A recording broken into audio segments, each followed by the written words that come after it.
Assalamualaikum warahmatullahi wabarakatuh. Kami dari kelompok 11 ingin mempresentasikan tentang imajinasi dan intuisi dalam kewirausahaan. Saya Doni Hermawan dengan NIM 414-200-1007 dan kode bisnis @u22-doni. Saya sebagai presenter.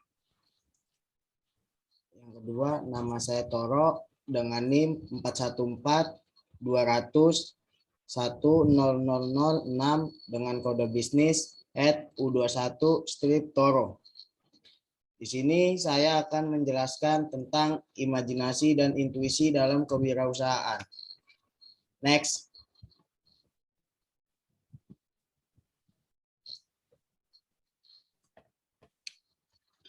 Pengertian imajinasi dan intuisi. Imajinasi adalah gambar angan, daya membayangkan atau khayalan. Imajinasi secara umum adalah kekuatan atau proses menghasilkan citra mental dan ide. Dan intuisi sendiri ialah berarti istilah untuk kemampuan memahami suatu tanpa melalui peneralan rasional dan intelektualitas. Next.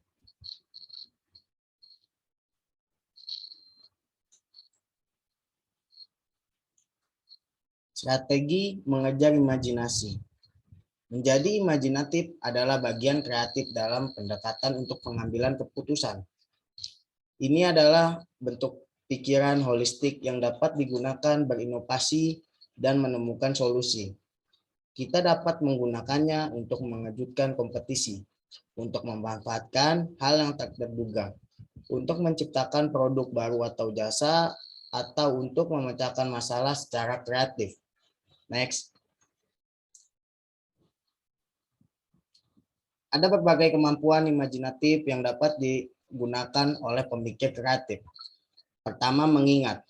Mengingat itu untuk mengingat sesuatu kembali ke pikiran yang sebenarnya yang tidak terjadi pada waktu itu. Yang kedua, visualizing, yang berarti untuk membentuk suatu gambaran dalam pikiran dari suatu yang tidak berpengalaman seperti berjalan di sebuah pantai atau jauh dari bulan. Yang ketiga ialah menciptakan atau creating. Menciptakan adalah untuk membentuk gambaran dari suatu yang tidak terjadi pada saat ini. Yang keempat ialah meramalkan. Meramalkan itu berarti untuk dapat melihat perkembangan atau hasil sebelum itu benar-benar terjadi atau terjadi. Yang terakhir ialah fantasi. Fantasi mampu menciptakan suatu unreal dengan mengubah atau menggabungkan unsur-unsur realitas tanpa ada kendala yang logis. Next.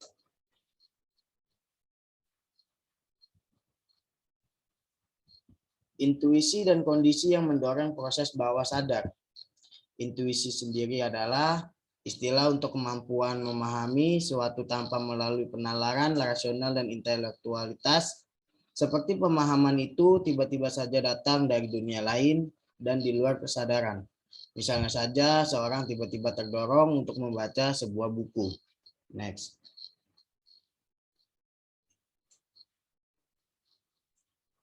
Beberapa strategi mempertajam intuisi. Yang pertama, pergunakanlah empati alami kita mungkin sering mungkin. Bayangkan diri kita berada dalam posisi orang lain atau dengan pengalaman-pengalaman orang lain dan rasakan bagaimana mereka merasakan pada saat itu. Lebih baik kalau kita menerima keluhan-keluhan dan memberikan pertolongan dengan memberikan solusi-solusi, bukan hanya memonitor dan membanding-bandingkan saja. Yang kedua, biarkan diri Anda merasa takut dan mengalirkan melewatinya. Kita harus menyesuaikan diri dengan dan menemukan suatu cara untuk menjadikan teman kita bukan sebagai musuh. Ketakutan akan menghalangi intuisi. Namun ketika dihalangi intuisi akan menjadi kuat dengan mengadakan pembalasan. Membiarkan diri Anda untuk merasakan ketakutan akan memperkuat intuisi karena hal itu dapat mengajarkan Anda untuk mendengarkan suara lubuk hati dan menerima rasa takut apa adanya alih-alih bertempur melawannya. Yang ketiga, membaca getaran emosi orang lain. Ketika kita terlihat dengan orang lain seperti bertatap muka, berbicara di telepon, atau online, cobalah untuk membaca emosi mereka. Beri nama emosi-emosi mereka. Apakah pendengaran seperti bunyi marah, bahagia, penuh harapan, gembira, tertekan, ataupun sedih.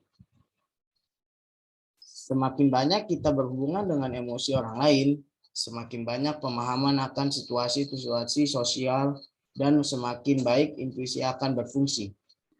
Getar-getar intuisi dan ide-ide abstrak datang dari tempat yang sama di dalam pikiran diri kita sendiri, mana emosi terbentuk.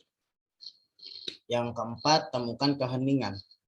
Ketika kita menghakimi seorang atau suatu termasuk diri sendiri, itu bukan intuisi, tapi energi negatif yang menghalangi intuisi. Karena hati kita menghakimi, itu tidak akan pernah berhasil. Maka bertanyalah kepada diri sendiri, ide mana yang akan berhasil atau ide mana yang lebih baik. Begitu mulai menanyakan pertanyaan positif, maka pikiran alam bawah sadar Anda akan mulai mengenanganinya dengan memberi solusi-solusi dalam wujud intuisi. Yang kelima, hentikan penilaian-penilaian pribadi. Cara terbaik adalah meditasi. Jadwalkan sedikitnya 30 menit dalam sehari untuk menghabiskan waktu sendirian dengan pikiran untuk merenung dan bertafakur. Ambil kesempatan untuk duduk sendirian bersama pemikiran-pemikiran Anda, perasaan, dan penggambaran-penggambaran. Belajar untuk mendengarkan diri di dalam keheningan akan mengantarkan kita mendengarkan suatu bagian dalam diri kita sedang bersama orang lain dan pekerjaan, dan akan membimbing menangkap ide-ide intuitif yang benar dan tangguh di saat Anda menemukannya. Yang terakhir, strategi mempertajam intuisi adalah latih kekuatan pertanyaan.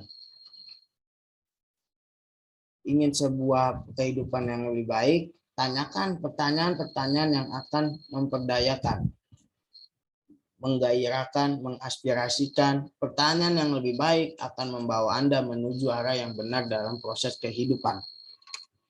Next. Ada beberapa faktor yang mendorong bekerja proses alam bawah sadar.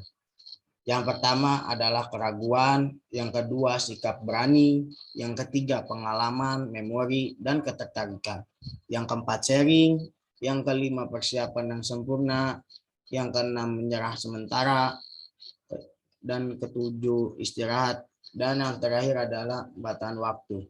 Next.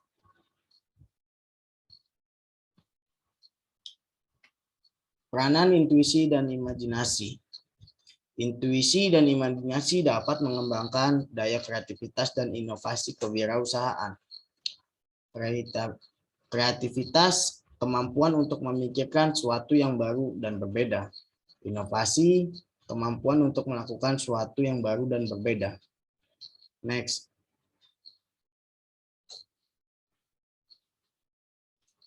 Untuk mengembangkan kreativitas dapat dimulai dari beberapa hal seperti yang di bawah ini. Yang pertama, melatih kebiasaan berpikir untuk. Yang kedua, memperhatikan intuisi. Yang ketiga, menghidupkan imajinasi. Yang keempat, membuka sudut pandang baru yang menakjubkan. Yang kelima, membangkitkan ide-ide tak terduga. Next.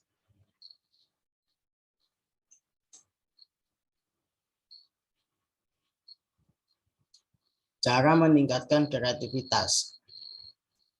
Ada poin yang pertama, yaitu memberikan kesempatan diri sendiri untuk menjadi kreatif. Yang kedua, sadari kekuatan kreatif dari kesalahan. Yang ketiga, dengarkan orang lain. Yang keempat, dengarkan masukan dari pelanggan. Yang kelima, membaca buku mengenai cara merangsang kreativitas. Dan yang terakhir ialah luangkan waktu. Next.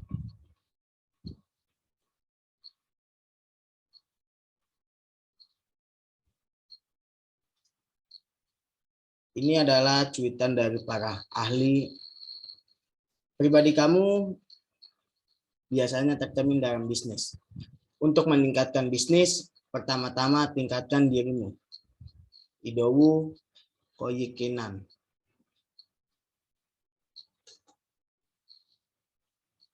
Terima kasih. Ya, mungkin itu saja yang bisa kami sampaikan dari kelompok kami. Kurang lebihnya kami mohon maaf. Mulai topik walhidayah. Wassalamualaikum warahmatullahi wabarakatuh. Waalaikumsalam warahmatullahi wabarakatuh.